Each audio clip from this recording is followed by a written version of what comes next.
নুপুর করেছিলে তোমার তো ফাঁসি হবে। মহিলা বলে হুজুর আমার তো কোনো ভুল নাই, স্বর্ণকারকে টাকা দিয়েছিলাম, স্বর্ণকার এইরকম নুপুর বানিয়েছে। বলে তোর মা স্বর্ণকারে ফাঁসি হবে? এ ভাইরা আমার, ওই স্বর্ণকারকে ধরে নিয়ে আসা হলো। স্বর্ণকার এত রোগা, এত পাতলা। স্বর্ণকার বলে হুজুর কি করব? বলে তোর ফাঁসি হবে। কি এমন সোনার নুপুর বানিয়েছিলি? দাঁড়া ফাঁসির মঞ্চে। অপরাধ কে করেছে? ও ডাকাতি করতে গিয়ে চাপা পড়েছে, ফাঁসি হবে কার? স্বর্ণকারকে ফাঁসির মঞ্চে দাঁড় করানো হলো, গলায় দড়ির ফাঁস দিয়ে দেওয়া হলো, কিন্তু গলার দড়ি আর থাকে না, বারবার মাথা দিয়ে বেরিয়ে যায়। বাদশা বলে যার গর্দান ঘাড় মোটা, ফাঁসির দড়িতে যার গলাটা আটকাবে, এইরকম লোক দেখে দেখে নিয়ে আয়, ওটাকে ফাঁসি দেবো। এটা ছাড়, স্বর্ণকারের গলায় দড়ি ফাঁসানো। খোঁজ খোঁজ করে একটা পীর আর মুরিদ মিলে ওই এলাকায় থাকে। তো মুরিদ বলে হুজুর এই এলাকায় এই দেশে তেলের দাম যা, ঘিয়ের দাম তাই। তেলের দাম আর ঘিয়ের দাম সমান। তেল খাবো না হুজুর, ঘি খাবো। কি বলছে? শুধু ঘি খাবো। বলে বেটা, যে দেশে তেলের দাম আর ঘিয়ের দাম এক, ওই দেশের আইন অবস্থা ব্যবস্থা বড় খারাপ। ঘি খাস না, ঘাড় মোটা হয়ে যাবে। ঘি খাবি না, ঘাড় মোটা হবে। বারবার পীর সাহেব মানা করছে, মুরিদ মানে না। তেলের দাম যা, ঘিয়ের দাম তা। ঘি খাবো না মানে সস্তায় ঘি বস্তায় ভরে নেয়, বারবার ঘি খায়, ঘাড় মোটা হয়েছে। খুঁজে খুঁজে ওই বেটা কি পেয়েছে, চল। হ্যাঁ একদম খাপে খাপ। ফাঁসির দড়ি লেগে গেছে। তখন মনে মনে চিন্তা করে, আমার পীর সাহেব একটা কথা বলেছিল, যে দেশের তেলের দাম যা, ঘিয়ের দাম এক যদি হয়, ওই দেশের আইন ব্যবস্থা বড় খারাপ, সাবধান। তখন ওই মুরিদ ফাঁসির মঞ্চে দাঁড়াইল। ফাঁসির গলার দড়ি তার চাপিয়ে দেওয়া হলো, পরিয়ে দেওয়া হলো। মুরিদ তখন বলে আমার শেষ ইচ্ছা হলো আমার পীর সাহেবের সঙ্গে একটু দেখা করব, একটু দেখা করতে যাই। বলে এক কাজ, ওর পীর সাহেবকে খুঁজে নিয়ে আয়। ওর পীর সাহেবকে খুঁজে নিয়ে আসা হলো। বলে হুজুর ভুল হয়ে গেছে, আপনি মানা করেছিলেন ঘি খেতে, আমি বেশি বেশি ঘি খেয়েছিলাম, গর্দান মোটা হয়ে গেছে, ফাঁসির দড়িটা খাপ করে গলায় বসে যাচ্ছে, হুজুর একটু ব্যবস্থা করে দেন। বলে এক কাজ কর, তুই শুধু বলবি আমার ফাঁসি দাও, আর আমি বলবো আমার ফাঁসি দাও। তাই হবে। ফাঁসির মঞ্চে দাঁড়িয়ে বলে আমাকে এখনই ফাঁসি দাও, আমাকে এখনই ফাঁসি দাও। পীর সাহেব বলে না না, ফাঁসিটা আমাকে দাও, ফাঁসিটা আমাকে দাও। বাদশা বলে সর্বনাশ, সবাই তো মরার ভয়ে বাঁচতে চায়, এবার ফাঁসি দাও ফাঁসি দাও কেন বলে? পীর সাহেব বলে আমি দেখতে পাচ্ছি এই বেটা এখনই যদি ফাঁসি হয়, ফাঁসি হলেই মারা যাবে, মারা গেলেই জান্নাত। তাই নাকি? তাই আমি চাইছি ওর বদলে আমি ফাঁসি চাই, জান্নাতে আমি যাব। বাদশা তখন মনে মনে চিন্তা করে এত সহজে যদি জান্নাত, তাহলে ওর কেন ফাঁসি দেব? বাদশা বলে এক কাজ কর, ফাঁসিটা আমার দে। এ মুসলমান ভাইরা আমার, ওরা বারবার মুসলমানদের বিরুদ্ধে মন্তব্য করে, কোনো অসুবিধা নাই, ওদের ব্যাপারে কোনো মামলা নাই, হামলা নাই। কিন্তু মুসলমান তুমি যদি তাদের বিরুদ্ধে কিছু বলো, সঙ্গে সঙ্গে অ্যাকশন, মুসলমান কিছু বলতে পারবে না। দেশের আইন ব্যবস্থা কোথায় গেল? আমাদের বাবরি মসজিদ যখন শহীদ করলো, ওই সময় দিল্লির আদালত থেকে জজ শুনিয়েছিল, ও দেশের মুসলমানেরা তোমরা ধৈর্য ধরো, তোমরা যেন নিরাশা হয়ে যেও না। আমরা জানি ইতিহাস বলছে ওই জায়গায় রামের জন্ম নয়, রামের কোনো নিশানা নাই।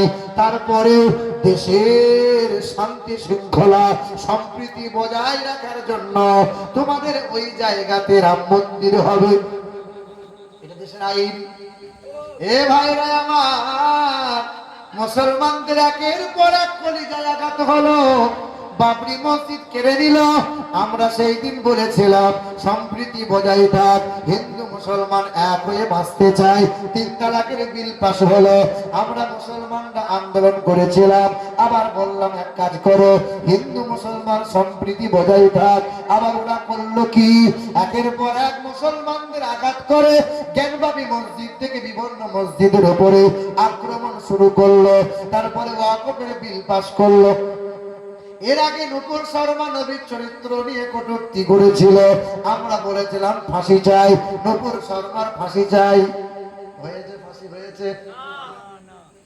কোনদিন ফাঁসি হবে না। মুসলমান ওয়াকফের বিল ওরা পাস করবে, ওয়াকফের বিল বাতিল হবে না। কারণ ওরা জানে, এই তো কদিন আগে যখন মুসলমানরা চতুর্দিকে আন্দোলন শুরু করে দিল, কাশ্মীরে একটা নাটক খেলা খেলে দিল। আর তারা যখন ওখানে বলল, ওই লোকগুলোই আবার এখানে বাংলার মাটিতে বলল। তারা মুসলমান দেখে দেখে হত্যা করছিল, প্যান খুলে দেখছিল, কলমা যদি বলতে না পারছিল তাদেরকে মারছিল। আরে ভাইরা আমার, কোন ধর্মের কোনদিন জঙ্গিবাদদের কোনদিন ধর্ম হয় না, সন্ত্রাসীদের কখনো ধর্ম হয় না। 1.5 বছর আগে হরিয়ানার মাটিতে 4 জন মুসলমানকে জয় শ্রীরাম বলতে বলেছিল, আর মুসলমানরা জয় শ্রীরাম বলে নাই বলে 4 জনকে আগুনে পুড়িয়ে দিয়েছিল। বলো, যারা আগুন লাগিয়ে পুড়িয়ে দিল ওরা কোন ধর্মের মানুষ ছিল? শিক্ষিত মুসলমান, গোটা বিশ্বের মাটিতে আমরা মার খাবো। কেন মার খাবো? কোরআন বলে জিহাদিন ফি সাবিলিহি ফাতারাব্বাসু হাত্তা ইয়াতিয়াল্লাহু বিআমরিহি ইন্নাল্লাহা লা ইয়াহদিল কওমাল ফাসিকিন। ভুলে যাবি না, ছেড়ে দিবি না, আমার নবীর তাবেদারি কখনো ত্যাগ করবি না। আর আমি আল্লাহর কালাম কখনো বন্ধ করবি না। এক কোরআন, এক নবীর আদর্শ, এই 2 সম্পদ যদি থাকে সব জায়গায় তোমরা ইজ্জতওয়ালা হবে। আচ্ছা, এরা যে বাড়াবাড়ি করছে, আমার আল্লাহ যদি চাই 1 সেকেন্ড লাগবে ধূলিসাৎ করতে। কথা বলে না কেন? শোনেন নাই? গোটা বিশ্বকে শোষণ করেছিল, তার নাম ছিল নমরুদ। কি নাম? ওই নমরুদ ইব্রাহিম নবীকে বলেছিল, ইব্রাহিম খলিলুল্লাহ, তোমার আল্লাহকে বলো, আল্লাহ খুব বাড়াবাড়ি করছে, কি করবি? বলে আল্লাহকে মার্ডার করব। তাই নাকি? কর। 3 বছর সময় নিয়ে তিনি ধনুক বানিয়েছিল, আর নমরুদ পাহাড়ের চূড়ায় দাঁড়িয়েছিল, জগতের মানুষকে বলেছিল, দেখ আল্লাহকে মার্ডার করবই, তারপর আমি ছাড়বো। পাহাড়ের চূড়ায় দাঁড়াইয়ে আকাশের দিকে তীর ছুঁড়েছিল, উড়ন্ত পাখির গায়ে তীর লেগেছিল, রক্ত মাখা তীর জমিনে ফিরে এলো। সেই দিন আল্লাহ পাকের ফেরেশতারা বলেছিল, আল্লাহ এ বড় বাড়াবাড়ি করছে গো আল্লাহ, যাব? আল্লাহর ফেরেশতাদেরকে মালিক বলেছিল, হে আমার ফেরেশতা, তোদের যাওয়া লাগবে না। সেদিন বেঈমান বলেছিল, দেখ এই তো তীরে রক্ত লেগে আছে, আকাশ থেকে তীর জমিনে ফিরে এসছে, মানে আল্লাহর নাই, আল্লাহকে মার্ডার করে দিয়েছি। বলো তো ভাইরা আমার, ওই বেঈমান নমরুদকে শায়েস্তা করার জন্য আল্লাহর কোন ফেরেশতা এসেছিল? আল্লাহ কোন জিন জাতিকে পাঠিয়েছিল? কোন মানুষ তলোয়ার বর্ষা নিয়ে দাঁড়িয়েছিল? এসেছিল কে? মশা। ওই মশা বলেছিল, আল্লাহ, আল্লাহ গো আমি যাই, আমি আল্লাহ। তা আল্লাহ পাক বললেন, মশা যা। মশা পৃথিবীতে এসেছিল, কান দিয়ে ঢুকেছিল, মগজে গিয়ে কামড় দিয়েছিল, যন্ত্রণা শুরু হয়েছিল, খড়ম করে বাড়ি মারে, যন্ত্রণা ঠান্ডা হয়, আবার যন্ত্রণা করে, কামড় দেয়। দুইজন ব্যক্তিকে দাঁড় করায়, খড়ম করে বাড়ি মারে। একসঙ্গে যখন জুতার বাড়ি পড়লো, মাথা ফেটে গেল, নমরুদের নাক দিয়ে মশা বেরিয়ে গেল। ওই দিন মশা বলেছিল, আল্লাহ, এই গোটা বিশ্বকে শোষণ করেছে নমরুদ, ঠান্ডা করে দিয়েছে, কোনদিন আর লাফালাফি করবে না। আচ্ছা বলো, ওই আল্লাহ পাকের কাবা, ওই কাবা ঘরকে ধ্বংস করতে চেয়েছিল, ইসলামের নাম নিশানা মুছতে চেয়েছিল, তার নাম ছিল জালিম আবরাহা বাদশাহ। হস্ত সৈন্য সিপাহিনী কাবার সামনে দাঁড়িয়েছিল, কাবা ঘর ভেঙে দেবে, ইসলামের নাম নিশানা মুছে দেবে। আল্লাহ পাক বলো তো, মহান মালিক সেই দিন কোন ফেরেশতা পাঠিয়েছিল? কোন ফেরেশতা পাঠিয়েছিল? জালিম আবরাহা সামনে দাঁড়িয়েছিল, কাবা ঘর ভেঙে দেবে। সেই দিন আল্লাহ পাক রব্বুল আলামিন ঝাঁক ঝাঁক পাখি পৃথিবীর জমিনে পাঠিয়েছিল। ঝাঁক ঝাঁক আবাবিলকে বলেছিল, পৃথিবীর জমিন থেকে কাঁকর মুখে তুলে নাও, আমি আল্লাহ অর্ডার করে দেবো, আসমান থেকে মুখের কাঁকর তোমরা ফেলে দেবে। 1 গ্রাম 2 গ্রামের কাঁকর ওজন আমি আল্লাহ কুইন্টাল কুইন্টাল বানিয়ে দেবো। কাঁকর পড়েছিল, কুইন্টাল ওজন হয়েছিল। জালিম বাদশা সৈন্য সিপাহী সহ সব ধুলোর সাথে মিশে গিয়েছে। এ মুসলমান ভাইরা আমার, এরা আজকে যারা বাড়াবাড়ি করছে, এ ভাইরা আমার, আল্লাহ যদি চাই সেকেন্ড লাগবে, 1 সেকেন্ড লাগবে। তবে শুনে রেখে দাও, যারা মনে মনে ভাবছো আন্দোলন করতে হবে, আন্দোলন, শুধু আন্দোলন করলে কোনোদিন ওই রকম কুচক্রান্ত বিল কোনোদিন বাতিল হবে না। পৃথিবীর সবচেয়ে বড় হাতিয়ার হলো দোয়া। সিজদায় পড়ে নামাজ অবস্থায় মহান মালিকের দরবারে চোখের পানি ফেলে আল্লাহ পাকের দরবারে কাঁদো, আল্লাহর সাহায্য আসমান থেকে আসবে, আর বেঈমান গুলোকে আমার আল্লাহ ধূলিসাৎ করে দেবে। জোরে বলো নারে তাকবীর। আর একটু আস্তে করে বলি নারে তাকবীর। আল কোরআনের আলো, আল হাদিসের আলো, সুন্নিয়তের আলো, দ্বীন ইসলাম, দ্বীন ইসলাম, নারে তাকবীর। মুসলমান শিক্ষিত ভাইরা আমার, আমাদের কি আছে? নামাজ নাই, কোরআন নাই, কলমা নাই, পিশাব করে পানি নাই, আর রাস্তায় দাঁড়িয়ে যদি আন্দোলন করে, এই আন্দোলনে কাজ হবে বাবা? একদল ছাগল আন্দোলন করছে। আচ্ছা, ছাগল যদি আন্দোলন করে আর আকাশ থেকে 2 ফুটা যদি বৃষ্টি পড়ে, ছাগল আর আন্দোলনে দাঁড়িয়ে থাকবে? ও ছুটে এসে গোয়ালে ঢুকবে। এ বাবা, আমাদেরকে মুমিন হওয়া লাগবে। শিক্ষিত মুসলমান ভাইরা আমার, মহরম মাস চলছে, তবে একটা কথা বলে দিই, তারপরে কয়েকটা মহরমের বয়ান শুনিয়ে দেব। হে মুসলমান শিক্ষিত বন্ধুরা আমার, পৃথিবীর জমিনে 2 সম্পদ আঁকড়ে ধরে নাও। এক হলো মুহাম্মদুর রাসূলুল্লাহ, দ্বিতীয় হলো কালামুল্লাহ।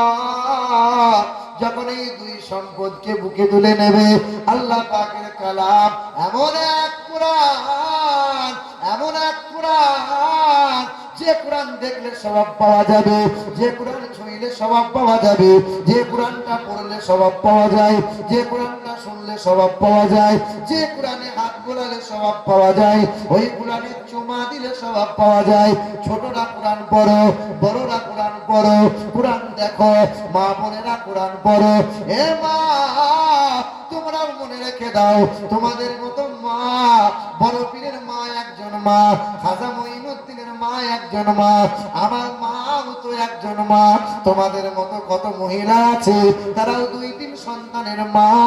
এ মা, শুনে রেখে দাও, কত মহিলা আছে 5 বেলা নামাজ পড়ে, তাহাজ্জুদে নামাজ পড়ে, সকালে ইশরাকের নামাজ পড়ে, স্বামীর সেবা করে, ছেলে মেয়েদের কোরআনে তালিম দেয়। হে মা, তুমি কেন পারো না? তোমার কি মনে মনে হয় না আমি একজন নেককার সন্তানের মা হব, আমি একজন কোরআন পড়নেওয়ালা সন্তানের মা হব?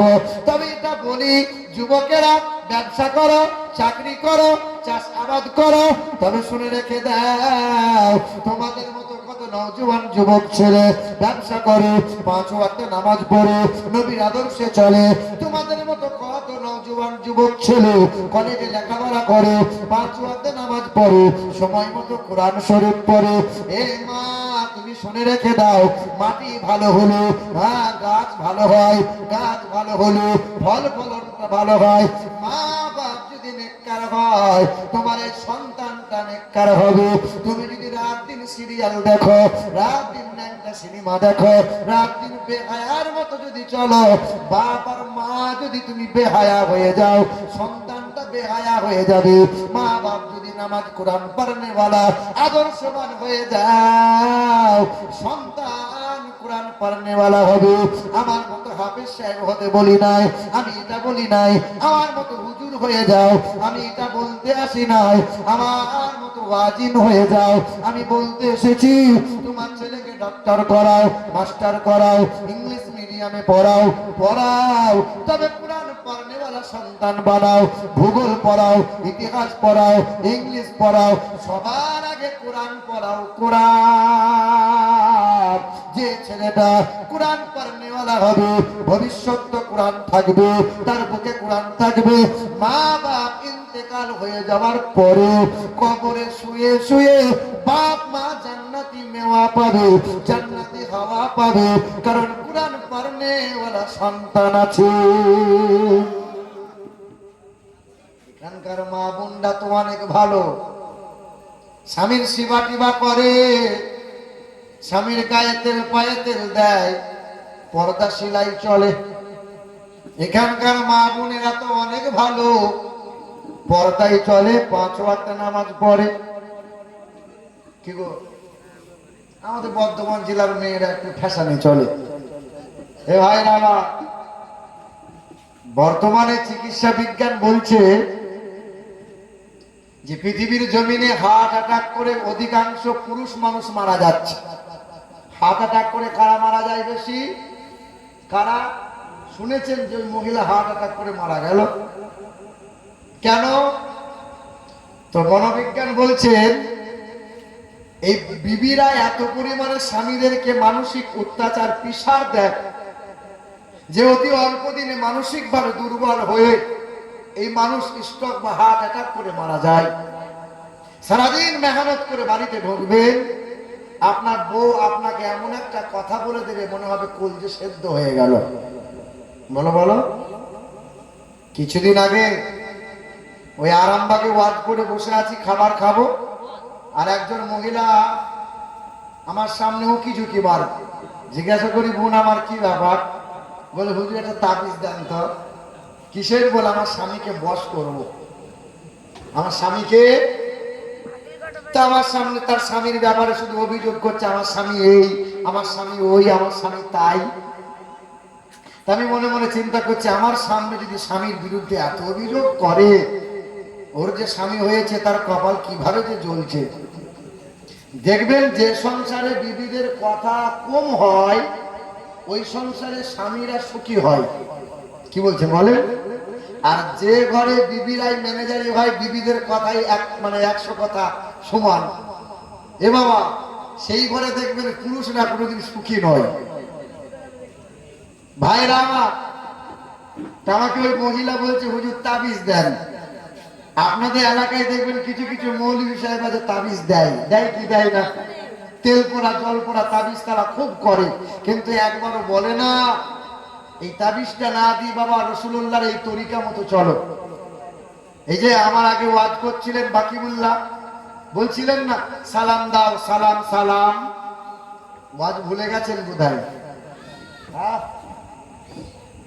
আমার তো আল্লাহর নবীর কাছে এক সাহাবী গিয়ে বলছেন, ইয়া রাসূলুল্লাহ, আমার বউ আমাকে ভালোবাসে না।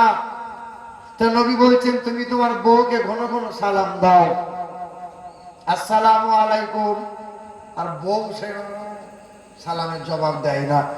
তা আল্লাহ রাসূল বলেছেন, বাবা তুমি বন্ধ করবে না, তুমি সালাম দিয়ে যাবে, ঢোকার সময় সালাম দেবে, বিবির সাথে কথা বলার আগে সালাম দেবে, ঘন ঘন সালাম দাও। 21 দিন পরে ওই সাহাবীটা বলছেন, ইয়া রাসূলুল্লাহ, আজকে আমার বিবিটা এমন হয়ে গেছে যে আমাকে চোখের আড়াল হতে আর দেয় না। বিবিদের সালাম দেবেন। আপনি মনে করেন জীবনে কোনোদিন বউকে সালাম দেন নাই, যে আমার কথা শুনে মনে মনে চিন্তা করছেন বাড়ি গিয়েই আজকে বউকে সালাম দেবো। ভোরের বেলায় আপনার বিবি ঘুমিয়ে গেছে, দরজার কাছে গিয়ে বলেন আসসালামু আলাইকুম, সালামা। তা আপনার বউ তখন উঠে বলে, খ্যাপা নাকি গো, মাথা তার ছিঁড়ে গেছে, জীবনে সালাম দেননি তো। ও বউ ভাবে ভূত পেয়েছে বোধহয়। কি বলছেন বলেন? এই বাবাজিরা, ভাই রামা, তো ওয়াজ করে বসে আছি, খাবার খাবো, তো মহিলা বলছে হুজুর তাবিজ দেন তো, আমার স্বামী গোলমাল করছে।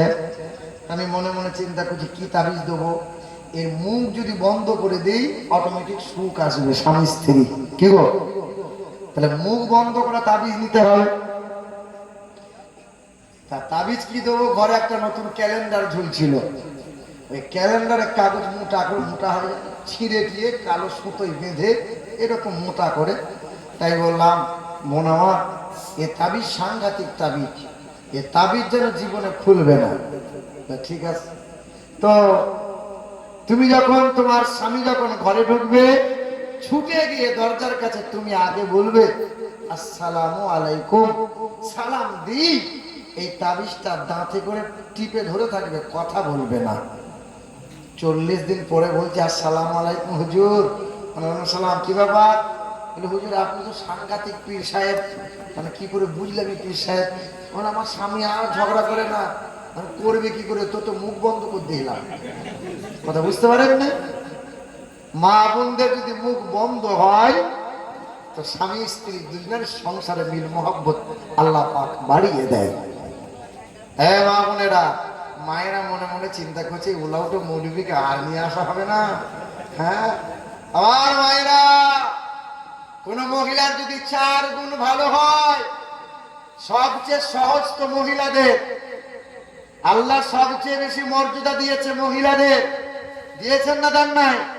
দেখবে 100-র মধ্যে 100টা মহিলা পেশাব করে পানি নেয়, কিন্তু 100টা পুরুষের ভিতরে 100ই পুরুষ পেশাব করে পানি নেয়। ও রাস্তার ধারে ছটছট করে গরু ছাগলের মতো মুতে দিল, প্যান্টে মুছে নিল, কোনো লজ্জা শরমও নাই, কোনো পবিত্রতাও নাই। দেখবেন মমতা খালা মহিলাদের সম্মান কম দিয়েছে না বেশি দিয়েছে? কথা বলে না। কন্যাশ্রী পাচ্ছে কারা? রূপশ্রী পাচ্ছে কারা? বিধবা ভাতা পাচ্ছে কারা? লক্ষ্মী ভান্ডার পাচ্ছে কারা? আবার কদিন আগে মমতা খালা বলেছে 1000 দেবো না, 2000 করে দেবো। কারণ মমতা জানে পুরুষ মানুষ না হলেও চলবে, মহিলাগুলো যদি আমাকে ভোট দেয় আমাকে কেউ চেয়ার থেকে নামাতে পারবে না। কি বলছো বলো? হে বাবাজিরা আমার, আল্লাহর নবী বলেন যে ঘরে কন্যা ভূমিষ্ঠ হয় আল্লাহ পাক ওই ঘরে রহমত বরকতে মালামাল করে দেয়। যেই ঘরে কন্যা ভূমিষ্ঠ হয় আল্লাহ রহমতের ফেরেশতা আনাগোনা শুরু হয়ে যায়। যার 6টা কন্যা হবে আল্লাহ তারে 6টা জান্নাত দান করে দেবে। ওই কন্যা বাবার জন্য রহমত, ওই কন্যা ভাইয়ের জন্য আমানত, ওই কন্যাতে যখন বড় হয়ে বিবাহ হয়ে গেল স্বামীর কাছে নিয়ামত। ওই কন্যা যখন মা হয়ে যায় মায়ের পায়ের তলায় জান্নাত। নবী বলেন আল্লাহ যার 6টা কন্যা দেবে আল্লাহ তারে 6টা জান্নাত দান করবে। কন্যাদের বেশি বেশি ভালোবাসো, মেয়েদেরকে মোহাব্বত করো, বাড়ি থেকে রওনা হয়ে যাও, মেয়ের কপালে চুমা দিয়ে যাও, বাজার থেকে বাড়ি আসবে মেয়ের জন্য দামি খাবারটা নিয়ে আসবে, কারণ এই মেয়েটার জন্য আপনি আমি তুমি একদিন জান্নাতে।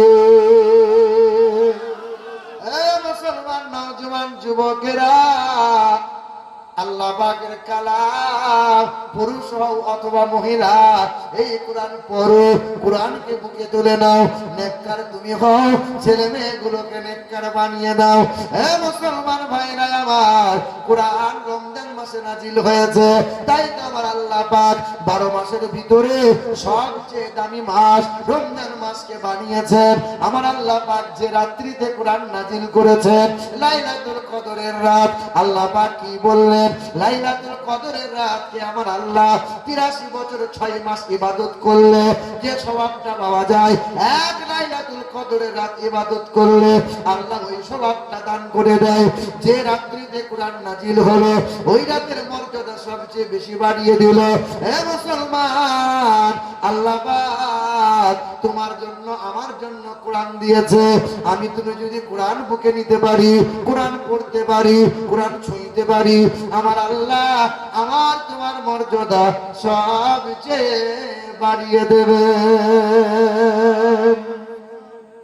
পৃথিবীর জমিনে ওই সমস্ত দুশ্মনেরা যেমন মসজিদ গুলো ভাঙছে, মাদ্রাসা গুলো গুড়িয়ে দিচ্ছে, কম চক্রান্ত করে নাই, কম চেষ্টা করে নাই কোরআন মুছে দেবো, পৃথিবী থেকে কোরআন হারিয়ে দেবো, কোরআন নিয়ে মামলা করেছে, কোরআন নিয়ে হামলা করেছে। বলো ভাইরা আমার, পৃথিবীর দুশ্মনেরা সবাই যদি কোরআন গুলোকে নিয়ে এক কাছে করে আর আগুনে পুড়িয়ে দেয়, বলো পৃথিবী থেকে কোরআন মুছে যাবে?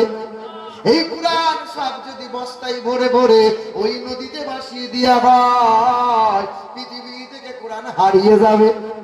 যদি আগুন লেগে ধ্বংস হয় পৃথিবীর সব বইয়ের দোকান, বিশ্ব থেকে হারাবে না পবিত্র কোরআন। বলো কেমন করে করবে ধ্বংস তোমার আগুনের তেজ? আর বিশ্বে ভরা লক্ষ লক্ষ আছে কোরআনের হাফেজ। হে মুসলমান ভাইরা আমার, এই কোরআন কেউ মুছতে পারবে না, কোরআন কেউ হারাতে পারবে না। আজ কোরআন জিন্দা আছে, কাল কোরআন জিন্দা থাকবে। আমেরিকা দেশের একজন লেখিকা খ্রিস্টান ধর্মের মেয়ে কোরআনের ভুল বার করতে চাইলো। ওই লরেন বুথ খ্রিস্টান ধর্মের মেয়েটার মনে বড় তামান্না, কোরআনের ভুল বার করব, মুসলমানদের মাথা নিচু করে দেব, কোরআনের ভুল বার করব, আমাকে সবাই সম্মান করবে, খ্রিস্টান ধর্মের মানুষেরা মাথায় নিয়ে নাচবে।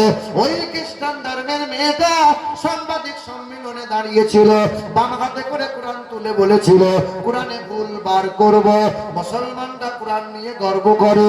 এই সাংবাদিকরা বিশ্বের মাটিতে প্রচার করেছিল। 2 বছর পরে ওই মহিলা সাংবাদিক সম্মেলনে কোরআন বুকে নিয়ে দাঁড়িয়েছিল।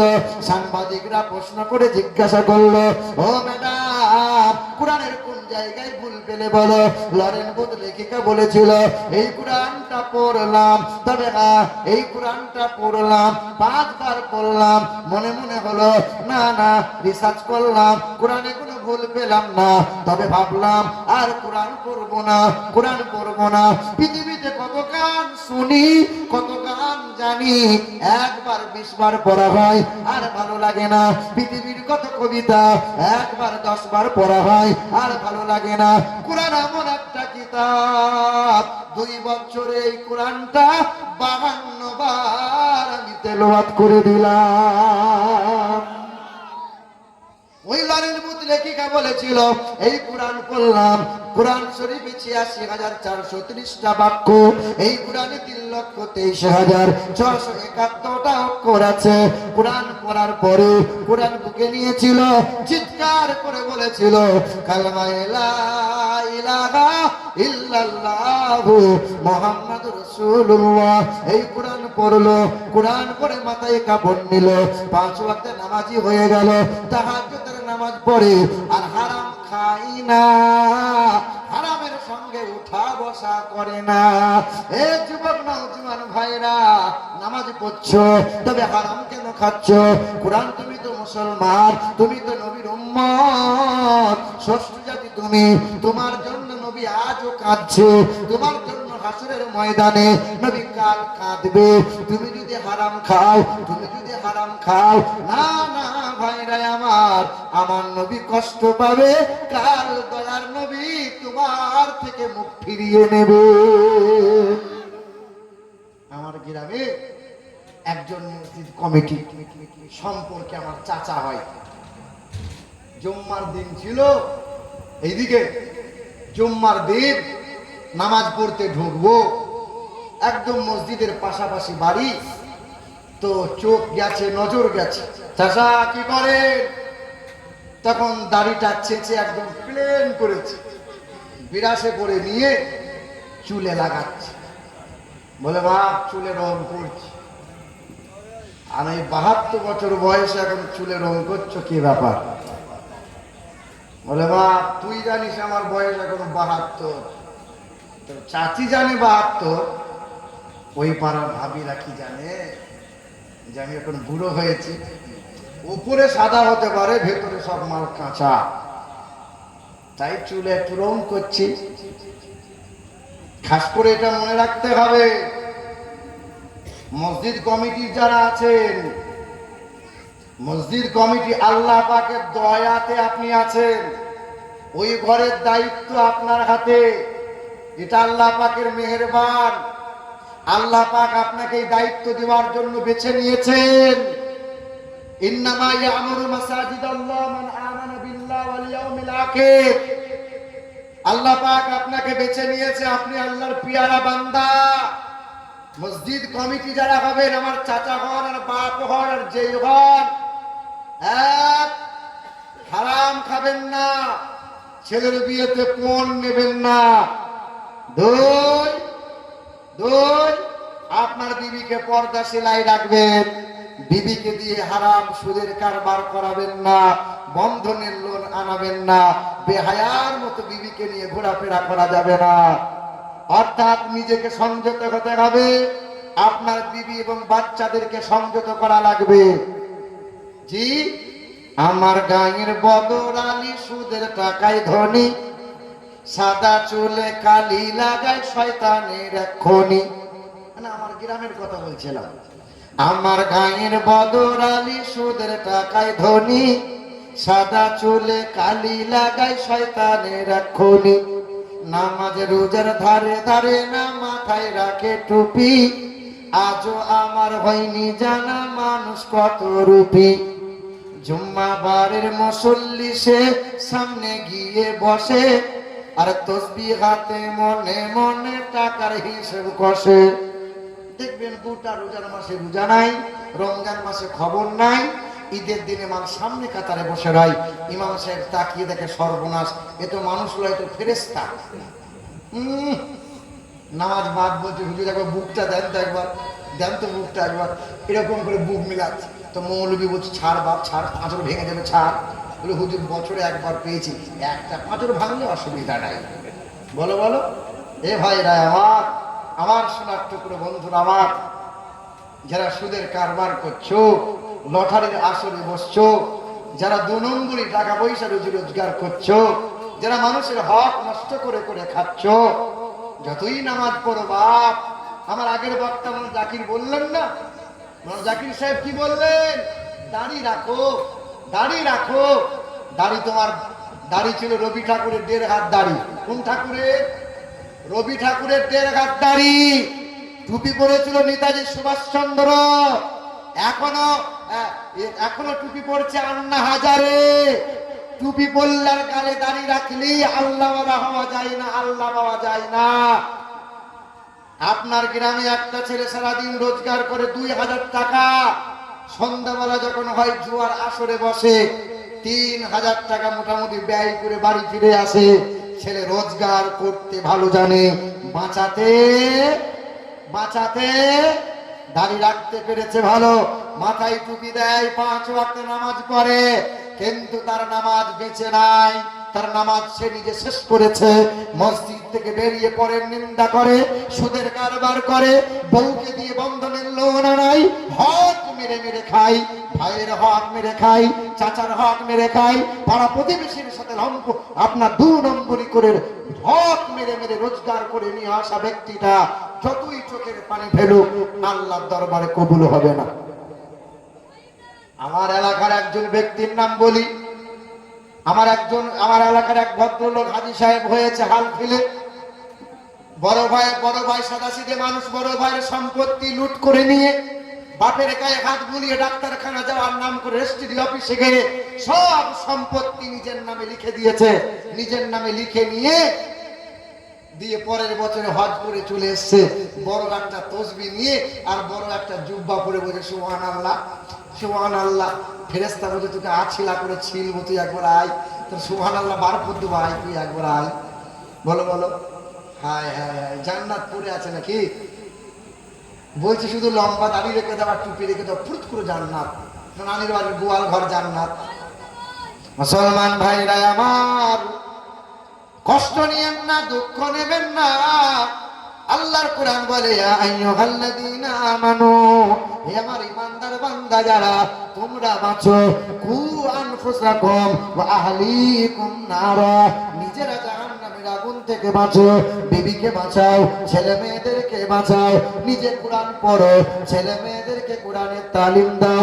নিজে হারাম থেকে বাঁচো, ছেলে মেয়েগুলোকে হারাম থেকে বাঁচাও। হে মুসলমান ভাইরা আমার, যাহারাই কোরআনের সঙ্গে বিয়াদবি করতে এলো, একে একে কালেমা পড়ে মুসলমান হয়ে গেল। পৃথিবীর জমিনে 1828 সালে একজন বেঈমান, নাম ছিল রাজপাল, বই লিখেছিল নবীর চরিত্র নিয়ে, নবীর সামনে কটূক্তি করে বই লিখেছিল। বইটার নাম দিয়েছিল রঙ্গিলা রসুল। কি নাম? রঙ্গিলা রসুল বইয়ের নাম দিল। ওই বইয়ের ভিতরে আমার নবীকে চরিত্রহীন বলল, নবীকে লম্পট বলেছিল। বাজারে বই বিক্রি হয়, কেউ হক কথা বলে না, অন্যায়ের বিরুদ্ধে প্রতিবাদ কেউ করে না। আপনার গ্রামে একদিনের বিয়ে হয়, ছেলের বিয়েতে 5 লাখ টাকা নগদ নিচ্ছে, 12 ভরি সোনা আর গাড়ি নিচ্ছে, খাট পালং সব দাবি করে করেই নিয়ে আসে। আচ্ছা বলো, মসজিদে কোনো মাতাল যদি জুম্মার দিনে ঢুকতে চায়, এই কমিটি বা সেক্রেটারি যারা আছে ঢুকতে দেবে? বলো না কেন? মাতালকে ঢুকতে দেবে? দেবে না। হারাম খেয়ে এসেছে, টলতে টলতে আসছে, মুখে দুর্গন্ধ বার হয়, মদ খেয়েছে, মাতাল বেরিয়ে যা।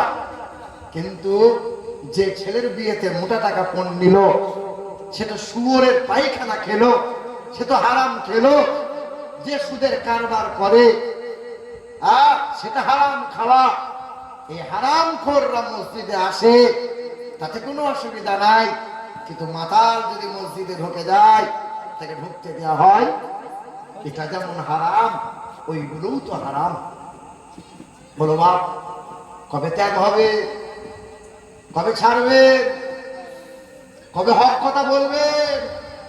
ও আপনি শুধু ভয় খাচ্ছেন, আপনি নামাজ পড়ছেন আর তসবিহ দানা টানছেন, যে যা করছে করুন, আমি তো ভালো আছি। যে খেতে পেলো পেলো, না পেলো না পেলো, আমি তো ভালো আছি। কি বলছে বলো? এটা গরু ছাগলের স্বভাব। গরু ছাগল, গরুর বাচ্চাটা লাফালাফি করতে গিয়ে আগুনে ঝাঁপ দিয়ে 2টো পা পুড়ে গেছে। এবার গাই গরুটা ওই বাছুরের শোক করে কি সারা রাত কাঁদবে, না নিজের খাবার ঠিক চালাবে? ও নিজের খাবার ঠিক চালাবে। বাচ্চার জন্য অত আফসোস, কারণ কি? ওর বিবেক নাই, ওর বুদ্ধি নাই, ওটা পশু। তোমারই তো ভাই, তোমারই তো বোন ফিলিস্তিনের মাটিতে, গাজার মাটিতে কত কত নিঃস্ব বাচ্চা, বাবা নাই মা নাই, নিঃস্ব বাচ্চা ছেলে চিৎকার করে কাঁদে আর বলে আইনাল আরব, হে আরববাসী, তোমরা কি দেখতে পাও না কয়েকশো কিলোমিটার দূরে দূরবীনের মাধ্যমে আকাশের চাঁদ দেখতে পাও, অথচ 1200 কিলোমিটার দূর সৌদি থেকে ফিলিস্তিন এটা তোমরা দেখতে পাও না? কোন এক সাংবাদিক বাচ্চা ছেলেকে জিজ্ঞাসা করছিল, বাবু নামাজ পড়ো? বলে হ্যাঁ। কয়বার নামাজ পড়ো? বলে রাতে দিনে আমরা 6 বার নামাজ পড়ি। বলে বিশ্বের মানুষ তো 5 ওয়াক্ত নামাজ পড়ে। বলে আমরা 5 ওয়াক্ত নামাজের পরে আর একটা নামাজ আমরা প্রতিদিন পড়ি, সেটা হলো জানাজার নামাজ, কোনোদিন বন্ধ হয় না। কোন এক বাচ্চা ছেলে ঘাস ছিঁড়ে ছিঁড়ে খায় আর বলে, মালিক দুনিয়ার খাবার আর খেতে ভালো লাগে না, উঠিয়ে নাও না, শুনেছি নাকি জান্নাতে অনেক দামি দামি খাবার আছে, নাও না উঠিয়ে। তোমার এলাকায়, তোমার গ্রামে, তোমার দেশে ঈদের চাঁদ উঠলো, নতুন খাবার হলো, নতুন পোশাক পেলে, সেই দেশে এখনো ঈদের চাঁদ যে ওঠে নাই। বলো তো মুসলমান, তোমার জাত ভাই, তোমার ভাই বোনের জন্য কি করলে বলো? শুধু মনে মনে ভেবে নিয়েছো আমি তো সুখে আছি, আমি তো ভালো আছি। কি হবে বেঁচে থেকে অযথা বিদ্যা শিখে, যদি না করতে পারো শোষণবিহীন সমাজটাকে? কি হবে নামাজ রোজা ইমানদারির বড়াই করে, কি হবে নামাজ রোজা ইমানদারির বড়াই করে, যদি ওই খোদার কোরআন পড়ে থাকে নর্দমাতে, মসজিদের কোণে বসে জিকির করো যতই কষে, এইভাবে যায় না পাওয়া আল্লাহকে? কি হবে বেঁচে থেকে অযথা বিদ্যা শিখে, যদি না করতে পারো শোষণবিহীন সমাজটাকে? হক কথা বলো, অন্যায় করেছে বলো, হক কথা বলো। তুমি তো নামাজি, তুমি তো পরহেজগার, তুমি তো আল্লাহর বান্দা। তুমি যদি তোমার ছোটগুলোকে শাসন না করো, তোমার সমাজ কি করে পরিবর্তন হবে? আমাদের ছিল এক সোনালী অতীত, নাড়িয়ে দিতাম সব জালিমের ভিত। আমাদের ছিল এক সোনালী অতীত, নাড়িয়ে দিতাম সব জালিমের ভিত। আইন ছিল শুধু ইনসাফেরই, জুলুম রুখে দিতে হতো না দেরি। আমাদের সে অতীত হারিয়ে গেছে, আমাদের সে অতীত হারিয়ে গেছে। মাজলুম আজ তাই কেঁদে মরে, হারিয়েছি যা তা কি পাবো ফিরে? তুমি না জাগিলে তাকে কে ফিরাবে? হে যুবক জেগে ওঠো। সমাজের নওজোয়ানরা যদি সজাগ হয়ে যায়, সমাজের নওজোয়ানরা যদি হারাম ত্যাগ করে দেয়, সমাজের নওজোয়ানরা যদি একতা ইউনিটি হয়ে রেখে দেয়, সমাজের নওজোয়ানরা যদি কোরআন বুকে তুলে নেয়, জেনে রেখে দিও এই সমাজটা সোনার সমাজ হয়ে যাবে, সোনার মহল্লা হয়ে যাবে। নওজোয়ানরা যদি বদলে যায়, অটোমেটিক পাপীরা সব বদলে যাবে। মুসলমান ভাইরা আমার, নওজোয়ান যুবকেরা, নবীকে সবচেয়ে বেশি ভালোবেসেছিল যারা নওজোয়ান যুবক ছিল, তারা ইসলামের জন্য জীবন দিয়েছিল সবচেয়ে বেশি যারা নওজোয়ান যুবক ছিল, তারা নবীর মহব্বতে সবচেয়ে বেশি রক্ত আর জীবন দিয়েছে তারা নওজোয়ান যুবক ছিল। তারা ওই 1828 সালে বেঈমান বই লিখলো রঙ্গিলা রসুল। ভারত পাকিস্তান বাংলাদেশ ওই সময় এক ছিল। আহারে নবীর চরিত্র নিয়ে বই লিখেছে, বইয়ের ভেতরে লিখেছে নবী হলো লম্পট, মুহাম্মদ হলো চরিত্রহীন। কেউ প্রতিবাদ করে না, কেউ আন্দোলন করে না। একটা নওজোয়ান যুবক ছেলে, ছেলেটার বয়স তখন 19 বছর, ছেলেটার নাম হলো ইলমুদ্দিন, হাফেজে কোরআন ছিল। আহারে ছেলেটা কর্মে কাঠ মিস্ত্রি ছিল, গরিবের ছেলে ছিল, তার রুজি রোজগার করে আর মায়ের সেবা করে, 5 ওয়াক্ত নামাজ পড়ে। মা বলেছিল খোকা বাজারে যা, সবজি কিনে নিয়ে আয়। বাজার গিয়েছিল, সবজি কেনা বাদ দিয়ে রঙ্গিলা রসুল বইটা কিনে নিয়ে এলো। রাতের বেলায় বাড়িতে পড়ে ঝরঝর করে চোখের পানি ফেলে। মায়ের কাছে গিয়ে বলেছিল, মা তুমি দোয়া করো, মা তোমার দোয়া ছাড়া পৃথিবীর কোন সন্তান নাজাত পাবে না। অর্থাৎ মায়ের দোয়াতে ছেলে হক্কানি হাফেজ হয়, মা বাবার দোয়াতে আলেমে দ্বীন হয়, মা বাবার দোয়াতে আল্লাহর ওলি বান্দা হয়, মা বাবার দোয়াতে ডাক্তার হয়, মাস্টার হয়, প্রফেসর হয়। ওই ডক্টর আপনার ইলমুদ্দিন মায়ের মায়ের কাছে বলেছিল, মা দোয়া করো, মা আজকে বিদায় নিচ্ছি, মা যদি তোমার কাছে ফিরে আসি গাজী হয়ে আসবো ফিরে, আর যদি আমি ফিরে না আসি হাসরের ময়দানে তুমি শহীদের মা হবে। শহীদ কাকে বলে? শহীদ কাকে বলে একটু লক্ষ্য করো মুসলমান। ওই রাজপালের বিরুদ্ধে বড় একটা ভুজালি নিয়েছিল, কোমরে কাপড়ের ভাঁজে লুকিয়ে নিল। ইলমুদ্দিন 19 বছরের ছেলেটা রাজপালের দরজার সামনে দাঁড়িয়েছিল। রাজপাল দরজা থেকে বেরিয়ে আয়, শত মানুষের সামনে দাঁড়িয়েছিল। রাজপালকে কোনো কথাই নাই বলে ইলমুদ্দিন দৌড়ে গেল। ছুটে গিয়ে ইলমুদ্দিন রাজপালের বুকের ভিতরে ভুজালি ভরে দিল। সঙ্গে সঙ্গে রাজপাল লটকে পড়ে গেল। ইলমুদ্দিন পালায় না, প্রশাসন হাজির হয়েছিল। ইলমুদ্দিনকে গ্রেফতার করে নিল, জেলে বন্দি করে দিয়েছিল। ইলমুদ্দিনকে জেলে যখন বন্দি করে দেওয়া হলো, আদালতে ওঠানো হয়েছিল।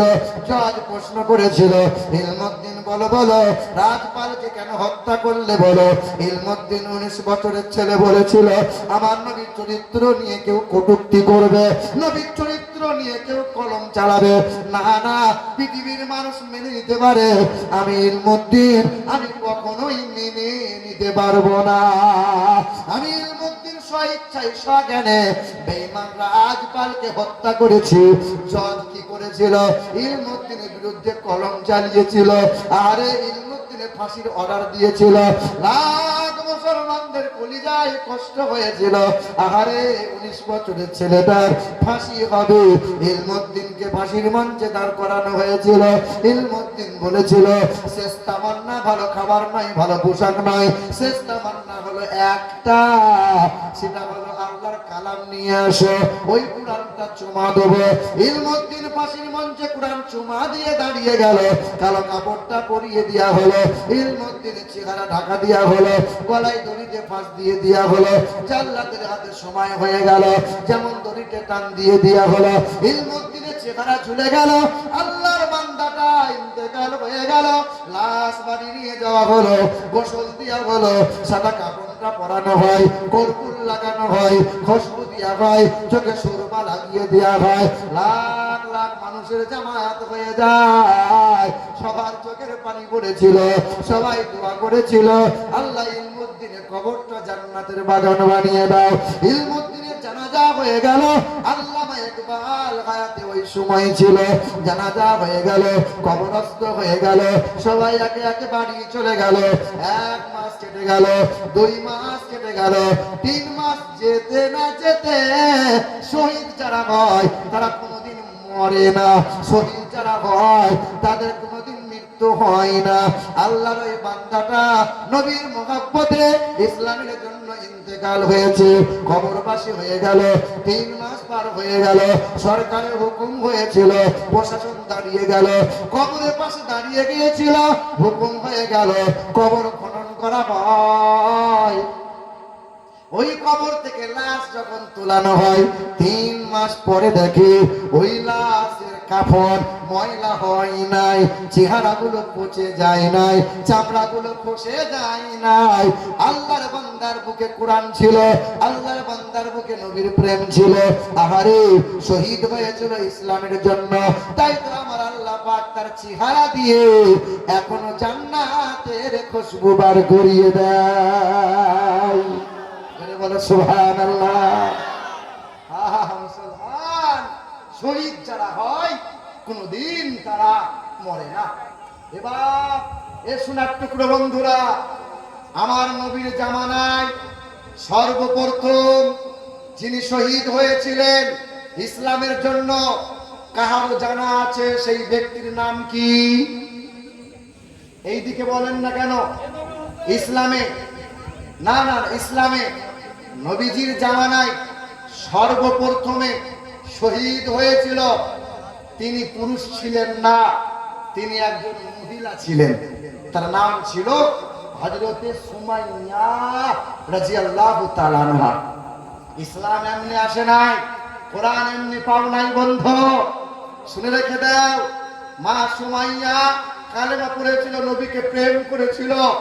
তাই তো বেঈমানরা সুমাইয়াকে গাছে বেঁধেছিল, 2 হাত 2 পা বেঁধে উলঙ্গ করে দিয়েছিল।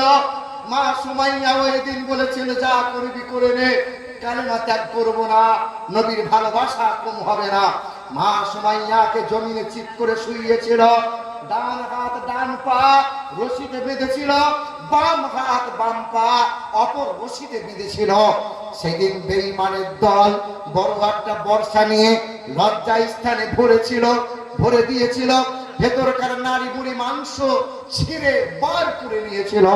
মা সুমাইয়া থুতু ফেলে বলেছিল, বেঈমানের দল, দেহের ভিতর থেকে রক্ত মাংস কলিজা ছিঁড়ে ছিঁড়ে নিলি, নে না, কিন্তু কলেমা কোনোদিন বার করতে পারবি না। সেদিন বেঈমানের দল কি করেছিল জানো? এই হাতের রশিটা ওই ঘোড়ার পিঠে বেঁধেছিল, বাম দিকে রশিটা অপর ঘোড়ার পিঠে, দুই দিকে দুই ঘোড়ার পিঠে বেঁধে দেওয়ার পর একই সঙ্গে দুই ঘোড়াকে চাবুক মেরেছিল। দুই দিকে দুই ঘোড়া দৌড়ে চলে গিয়েছিল। মা সুমাইয়ার দেহটা দ্বিখণ্ড হয়েছিল, দ্বিখণ্ড হয়ে গেল। জোহরের সময় যখন শহীদ হয়, মাগরিবের ওয়াক্ত হয়ে গিয়েছিল, তখন শত মানুষ শুনতে পেয়েছিল যে মাংসের ভিতর থেকে চিৎকার করে আওয়াজ ভেসে আসে, লা ইলাহা ইল্লাল্লাহ, লা ইলাহা ইল্লাল্লাহ, মুহাম্মাদুর রাসূলুল্লাহ। আজ 10ই মুহররম, দিবাগত রাত পেয়েছি। আজ 10ই মুহররম অতিক্রম করলো। মুসলমান, এই মুহররম মাস অত্যন্ত খুশির মাস। এই মুহররম মাস আবার দুঃখের মাস। এই মুহররম মাসে অনেক অনেক আনন্দের ঘটনা এই মুহররম মাসের 10 তারিখে ঘটেছে। আবার এই মুহররম মাসের 10 তারিখে নবী মুহাম্মদ রাসূলুল্লাহ সাল্লাল্লাহু আলাইহি ওয়াসাল্লামের নওয়াসা ইমামে হুসাইন রাদিয়াল্লাহু তাআলা আনহু কারবালার ময়দানে তিনি শহীদ হয়েছিলেন। তিনি শহীদ হয়েছেন।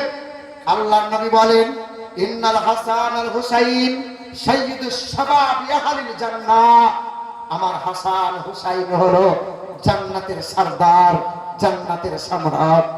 আল্লাহর নবী আমার বারবার নাক লাগাইয়ে শুঁকতেন হাসান হুসাইনের চেহারা। নবী আমার বারবার নাক লাগাইয়ে শুঁকতেন হাসান হুসাইনের চেহারা।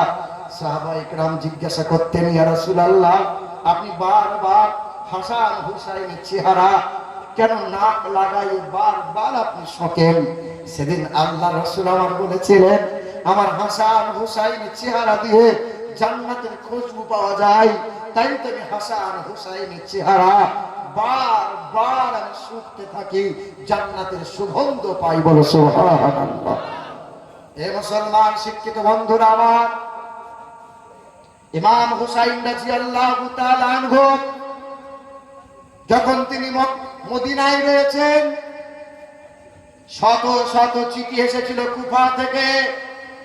কুফার মানুষেরা বলেছিল, ইমামে হুসাইন আপনি আসেন, আপনার হাতে হাত রেখে শপথ গ্রহণ করব, আপনাকে আকা ইমাম বলে মেনে নেব, আপনার হাতে বায়াত গ্রহণ করব। আল্লাহ রাসূল সাল্লাল্লাহু আলাইহি ওয়াসাল্লামের নওয়াসা ইমামে হুসাইনকে মানা করা হয়েছিল।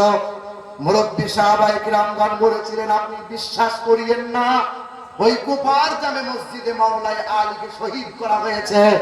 20 মাকানো ভুজালি মেরেছে। যে মেরেছে সে তো মুনাফিক আব্দুর রহমান বিন মুলজিম। ওদের বিশ্বাস করিয়েন না। ওরা সামনে বলে এক, পিছনে বলে আর এক। সামনে বলবে হুজুর, আবার পিছনে গিয়ে বলবে খেজুর। দেখেননি কিছু মানুষ নামাজ পড়ে আপনার গ্রামে, মসজিদ থেকে বেরিয়ে পড়ে নিন্দা করে। ইমাম সাহেবকে বলে, হুজুর আপনার মতো হুজুর এলাকাতে একটাও নাই। ওই লোকটাই আবার চায়ের দোকানে বসে বসে বাঁ হাতে করে চা খায় আর বলে, এ হুজুর লয় রে, খেজুর। আর সমাজে আছে না নাই বলে? নিন্দা করার লোক আছে না নাই? ইমাম সাহেব জানতে পেরেছে কোদালের বাপ আমার নিন্দা করে। ঈশার নামাজে সবাই দাঁড়িয়েছে, তারাই তো বেহাজাল ইমাম। তখন ইমাম সাহেব বলছে, আল্লাহ সবার নিলাম, ওই কোদালের বাপকে শুধু বাদ দিলাম।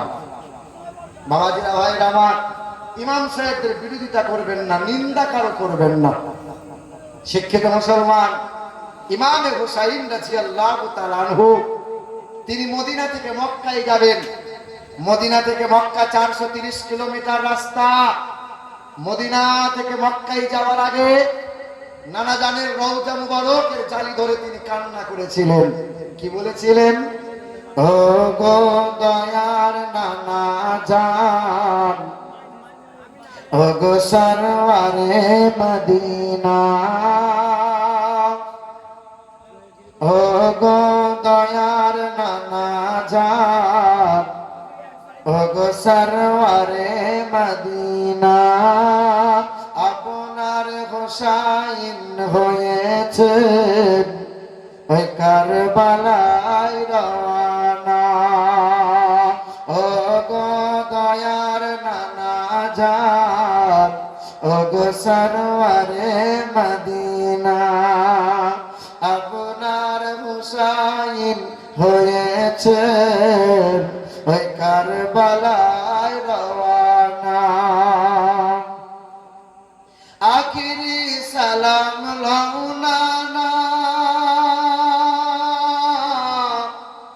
আখিরি সালাম লওনানা ওই ছেড়ে যায় সোনার মদিনা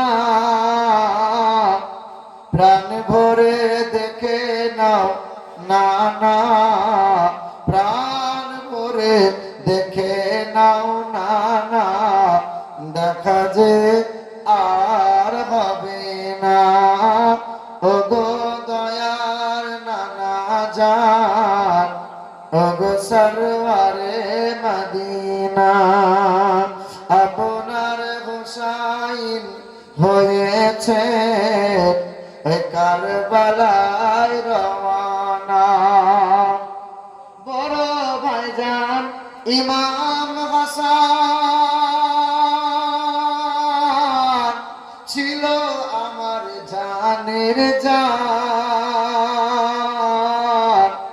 বড় ভাইজান ইমাম হাসান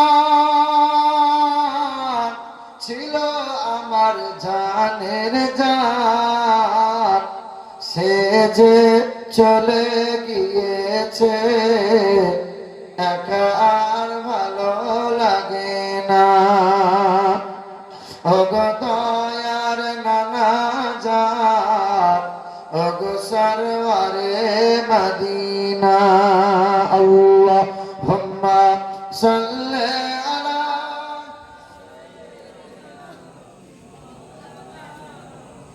ওয়া আলা আলি সাইয়্যিদিনা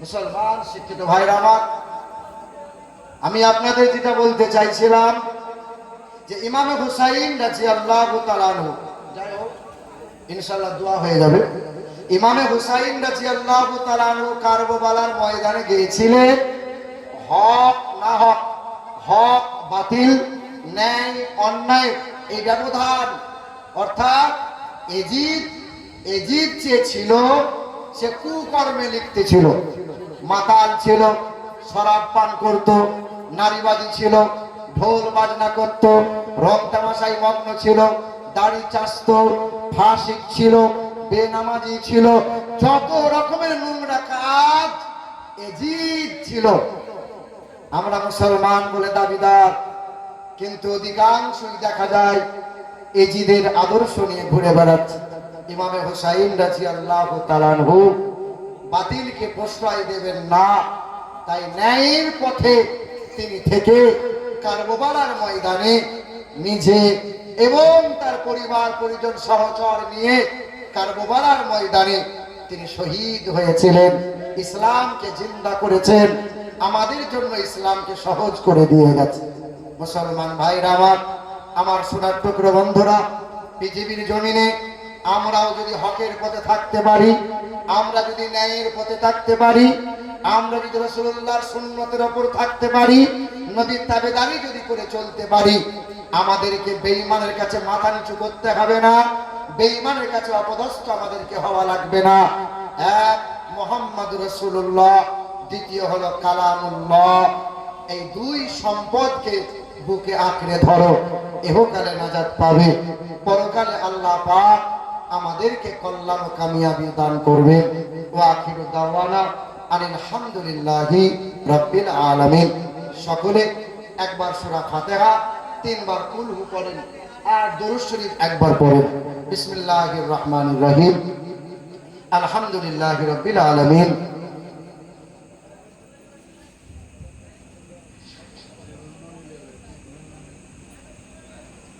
বিসমিল্লাহির রহমানির রহিম কুল হুয়াল্লাহু আহাদ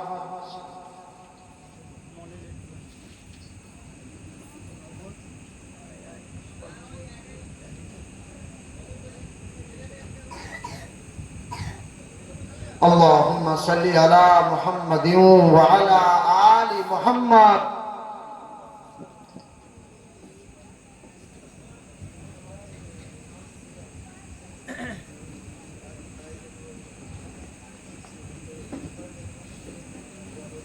اللهم آمين ربنا آتنا في الدنيا حسنة وفي الآخرة حسنة وقنا عذاب النار اللهم ادخله علينا بالأمن والإيمان والسلامة والإسلام ورضوان من الرحمن وجوار من الشيطان আল্লাহ পাক সন্ধ্যার পর থেকে এতক্ষণ পর্যন্ত নামি নামি উলামায়ে কিরামগণ অনেক দামি দামি কথা আলোচনা করেছেন।